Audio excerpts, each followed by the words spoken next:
Good morning everybody. I hope आप सभी अच्छे होंगे। आज की क्लास में हम कॉस्ट अकाउंटिंग का थर्ड चैप्टर करेंगे, मटेरियल कंट्रोल, कि मटेरियल को कैसे कंट्रोल किया जाता है। Let's start guys. गाइस आप सोच रहे होंगे कि मैं अब शाम को वीडियो जो वो अपलोड करती हूँ।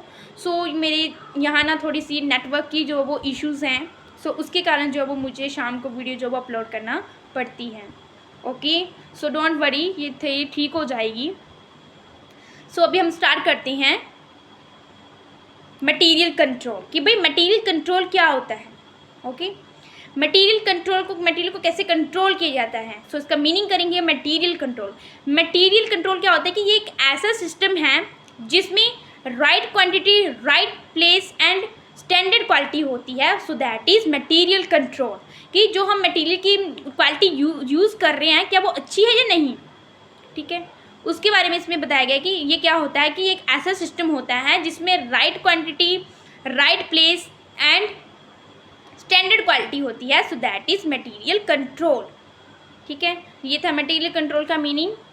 उसके बाद हम करेंगे मटेरियल इन्वेंट्री की जो particular point time. Material inventory अभी हम करेंगे। This is very important topic, levels of material control, कि मटेरियल कंट्रोल के कितने लेवल होते हैं वो भी डिस्कशन करेंगे। ठीक है, 2 लेवल होते हैं मटेरियल कंट्रोल के, 2 लेवल्स होते हैं।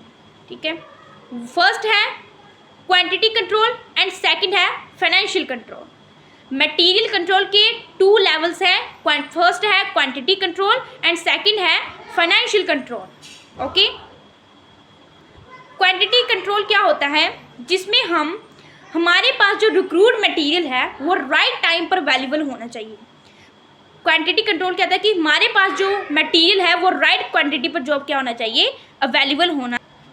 आप अपनी नोटबुक्स पे लिख सकते हो। ठीक है, कि क्या होता है, क्वांटिटी कंट्रोल होता है कि जिस हमारे पास रिक्रूट मटेरियल जो वो राइट टाइम पर अवेलेबल होना चाहिए, ये होता है क्वांटिटी कंट्रोल। सेकंड आता है फाइनेंशियल कंट्रोल, क्या आता है कि जो हम मटेरियल के पास जो वो फिनांस है या नहीं, कि मटेरियल के पास जो है वो फिनांस है या नहीं, ये इसमें बताया जाता है। ठीक है, नेक्स्ट पॉइंट हम करेंगे need and objective of material control. ये भी बहुत ही इंपॉर्टेंट है कि मटेरियल कंट्रोल की क्या नीड और क्या ऑब्जेक्टिव होते हैं। ठीक है, फर्स्ट है इसमें अवेलेबल ऑफ मटेरियल, कि हमारे पास जो वो मटेरियल अवेलेबल है या नहीं। ठीक है, सेकंड इसमें आता है work cost defective, minimum defective, work cost minimum defective, कि मटेरियल कंट्रोल, इसमें क्या होता है कि मटेरियल कंट्रोल पर न ज़्यादा पैसा लगना चाहिए न कम पैसा लगना चाहिए। ठीक है, थर्ड इसमें आता है रिजर्व क्वालिटी। रिजर्व क्वालिटी क्या है, third reserve quality. Reserve quality कहती है कि मटेरियल जो हम मटेरियल की क्वालिटी यूज़ करें क्या वो अच्छी है या नहीं, क्या हम जो मटेरियल की जो क्वालिटी यूज़ करें क्या वो अच्छी है या नहीं। ठीक है, नेक्स्ट आता है प्रॉपर मेंटेन रिकॉर्ड, कि क्या होना चाहिए, मटेरियल का प्रॉपर रिकॉर्ड होना चाहिए। अवॉइड मिस एप्रोप्रिएशन, जो मिस एप्रोप्रिएशन होते हैं उनको अवॉइड करना चाहिए। ठीक है, एंड लास्ट में रहता है अवॉइड स्पॉइल्ड मटेरियल, जो स्पॉइल्ड मटेरियल होता है हमें उसे भी अवॉइड करना चाहिए। ठीक है, तो ये था need and objective of material control. I hope आप सभी को अच्छे से क्लियर हो गया होगा। मटेरियल कंट्रोल के क्या किया हमने, उसका मीनिंग किया, लेवल्स ऑफ मटेरियल कंट्रोल किए, एंड मटेरियल कंट्रोल की क्या नीड एंड ऑब्जेक्टिव होती हैं। This is very important exam of point of view. Okay, अभी हम करेंगे methods and techniques of material control. Material control की क्या क्या टेक्निक्स होती हैं और क्या क्या मेथड्स होती हैं उसके बारे में स्टडी करेंगे। Let's start guys. पहले हमने मटेरियल का मीनिंग वगैरह पढ़ा, आपको आई होप आप सभी को मटेरियल कंट्रोल का मीनिंग अच्छे से अंडरस्टैंड हो गया होगा कि क्या होता है मटेरियल कंट्रोल, क्या उसके लेवल्स थे एंड नीड एंड ऑब्जेक्टिव क्या क्या थे मटेरियल कंट्रोल के। ये जो टॉपिक है ना, methods and techniques of material control, ये बहुत ही इम्पॉर्टेंट टॉपिक है पॉइंट ऑफ व्यू, एग्ज़ाम्स के पॉइंट ऑफ व्यू के से। ओके, इसमें ना 5 मेथड्स हैं इसके मटेरियल कंट्रोल के। ओके, फर्स्ट है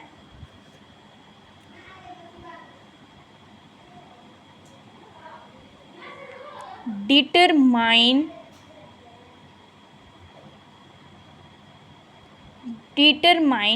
stock level.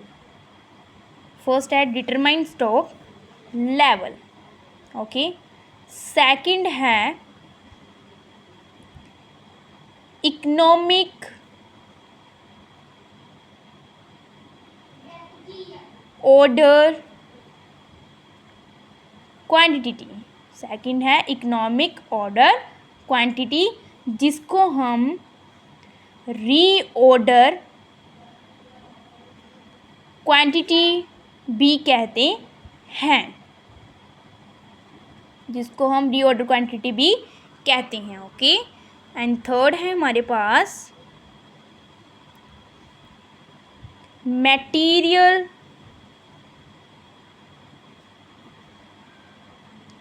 Inventory turnover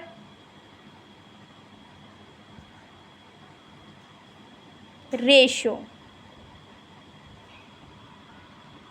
ratio नहीं, यहाँ पे सिस्टम है, ठीक है।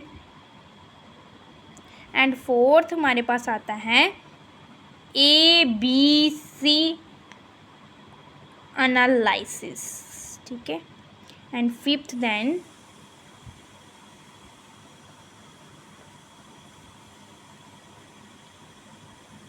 perpetual inventory system, okay. And sixth है VED analysis, and seventh then simplification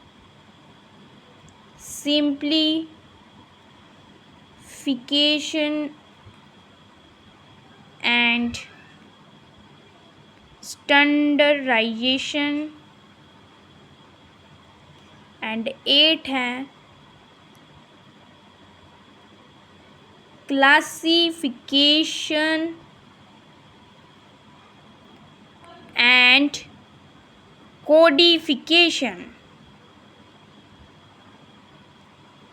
सो ये थे हमारे मेथड्स ऑफ मटेरियल कंट्रोल। ये बहुत ही इंपॉर्टेंट है, 8 मेथड थे इसके।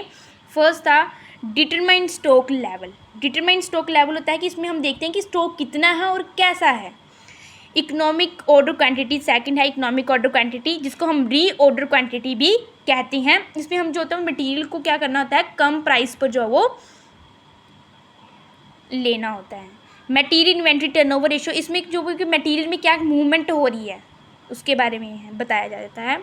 ABC एनालिसिस, ABC एनालिसिस क्या होता है कि ABC analysis always better control, ठीक है। इसमें क्या होते हैं, इसमें प्रोडक्ट के प्राइस हाई भी हो सकते हैं एंड मिनिमम एंड लो होते हैं। परपेचुअल इन्वेंट्री सिस्टम, परपेचुअल का मीनिंग आप सभी को पहले से ही क्लियर होता है। परपेचुअल तो जो कंटिन्यूस चीज़ें चल रही हैं, इसमें सिस्टम ऑफ रिकॉर्ड, इसमें रिकॉर्ड किया जाता है मटेरियल का। VED एनालिसिस, VED की फुल फॉर्म है vital essential desirable, vital essential desirable, ये था VED analysis. Simplification and standardization, simplification क्या होता है कि मटेरियल को सिंपलीफाई करना कि हमें इजी से समझ आ सके, एंड क्लासिफिकेशन एंड कोडिफिकेशन कि मटेरियल को क्लासिफाइंग करना कि इजी से समझ आ सके, एंड कोडिफिकेशन क्या होता है कि मटेरियल को कोड देना कि जिससे हमें जो उसकी पहचान जल्दी हो जाए। सो ये थे 8 types of methods and techniques of material control. ये हम एक एक डिस्कशन करेंगे कि डिटरमाइन स्टॉक लेवल क्या होता है। सो फर्स्ट हम करेंगे determination of stock level. Determination of stock level कहते हैं कि कितना स्टॉक है और कैसा है। ये मैंने ना आपको बहुत ही सिंपल तरीके से नोट्स बनाए हुए हैं कि कोई भी बच्चा इसको कर सकता है, ठीक है। सो स्टार्ट करते हैं। डिटर्मिनेशन ऑफ स्टॉक लेवल कि कितना स्टॉक है और कैसा है हमारे पास, ठीक है। फर्स्ट इसमें आता है रीऑर्डरिंग लेवल। ये जो डिटर्मिनेशन ऑफ स्टॉक लेवल है ये 5 पार्ट्स में डिवाइड होता है। फर्स्ट इसमें है रीऑर्डरिंग लेवल। रीऑर्डरिंग लेवल क्या होता है, जिसको हम ऑर्डरिंग लेवल भी कहा जाता है। रीऑर्डरिंग लेवल जिसको ऑर्डरिंग लेवल भी कहा जाता है। इसमें क्या होता है कि वो लेवल होता है कि इसमें क्या होता है कि ऑर्डर देना, नाम से आपको क्लियर है ना, रीऑर्डरिंग लेवल की ऑर्डर देना कि जो स्टोर कीपर होता है वो तैयार हो जाता है मटेरियल का ऑर्डर देने के लिए। जो स्टोर कीपर होता है वो तैयार हो जाता है मटेरियल का ऑर्डर देने के लिए। सो ये था रीऑर्डरिंग लेवल, जिसको हम ऑर्डरिंग लेवल भी कहते हैं। इसका फॉर्मूला क्या होता है? Maximum consumption multiply maximum reorder period, maximum consumption multiply maximum reorder period. और अगर इसमें एक और फॉर्मूला होता है, minimum level plus consumption during the time to get fresh delivery. Okay, so ये था रीऑर्डरिंग लेवल को, जिसको हम ऑर्डरिंग लेवल भी करते थे, ये थे इसके बारे में। इसका फॉर्मूला भी ये मैंने सारा यहाँ पे एक्सप्लेन किया हुआ, मैंने बहुत ही सिंपल तरीके से आपको समझाया। तो ये फर्स्ट हमारा कंप्लीट हो गया है डिटर्मिनेशन ऑफ स्टॉक लेवल का। सेकंड हम करेंगे मिनिमम लेवल। सेकंड है इसमें मिनिमम लेवल, जिसको हम मिनिमम स्टॉक लेवल भी कहते हैं, जिसको सेफ्टी स्टॉक भी कहते हैं। ठीक है, सो मिनिमम लेवल क्या होता है कि इसमें क्या होता है कि हमने मटेरियल को मेंटेन करके रखना होता है, कि मटेरियल को हमने मेंटेन करके रखना चाहिए। ये लीड टाइम के बेसिस पर फिक्स किया जाता है, लीड टाइम के बेसिस पर फिक्स किया जाता है। लीड टाइम क्या होता है कि जैसे हमने किसी और चीज़ का ऑर्डर दिया, वो 2-3 दिन में आ जाएगा, तो ये था लीड टाइम। ये लीड टाइम के बेसिस पर फिक्स किया जाता है। तो इसका फॉर्मूला क्या हुआ? रीऑर्डरिंग लेवल, पीछे हमने पढ़ा ना, reordering level minus normal consumption multiply normal reorder period, so that is minimum level. Third हमारे पास आता है मैक्सिमम लेवल। मैक्सिमम लेवल क्या होता है कि एक्स्ट्रा पैसा यूज़ कर सकते हैं बट मैक्सिमम ऑर्डर से ज़्यादा नहीं। एक्स्ट्रा पैसा यूज़ कर सकते हैं बट मैक्सिमम ऑर्डर से ज़्यादा नहीं, तो ये था मैक्सिमम लेवल। इसका कैसे, इसका फॉर्मूला है reordering level plus reordering quantity, reordering level plus reordering quantity minus minimum consumption multiply minimum reorder period. Okay, and इसमें हम फोर्थ करेंगे डेंजर लेवल। डेंजर लेवल क्या होता है कि इसमें क्या होता है कि मटेरियल खत्म होने वाला है, किसी भी हाल में हमें ऑर्डर देने पड़ेगा। ये मिनिमम लेवल से भी नीचे का लेवल होता है डेंजर लेवल, कि मटेरियल खत्म हो गया, हमें किसी भी हाल में ऑर्डर देना पड़ेगा। इसका फॉर्मूला आता है average rate of consumption multiply maximum reorder period for purchase. Next है हमारे पास fifth last average stock level. Average stock level क्या होता है कि minimum stock level plus maximum stock level divided by 2। Maximum, अगर हमें मैक्सिमम स्टॉक लेवल नहीं दिया है तब क्या इसका फॉर्मूला होगा? Minimum stock level plus 1.5 multiply reordering quantity T. ठीक है, सो ये थे डिटर्मिनेशन ऑफ स्टॉक लेवल के ये 5 पार्ट्स थे। फर्स्ट था हमारे पास रीऑर्डरिंग लेवल, जिसको हम ऑर्डरिंग लेवल भी कहते थे। ठीक है, उसका फॉर्मूला क्या था? Maximum consumption multiply maximum reorder period. और आई होप आप सभी को ये डिटर्मिनेशन ऑफ जो स्टॉक लेवल है क्लियर हो गए। फर्स्ट था रीऑर्डरिंग लेवल, जिसको हम ऑर्डरिंग लेवल भी कहते थे। सेकंड था हमारे पास मिनिमम लेवल, जिसको हम मिनिमम स्टॉक लेवल या सेफ्टी लेवल भी कहते थे।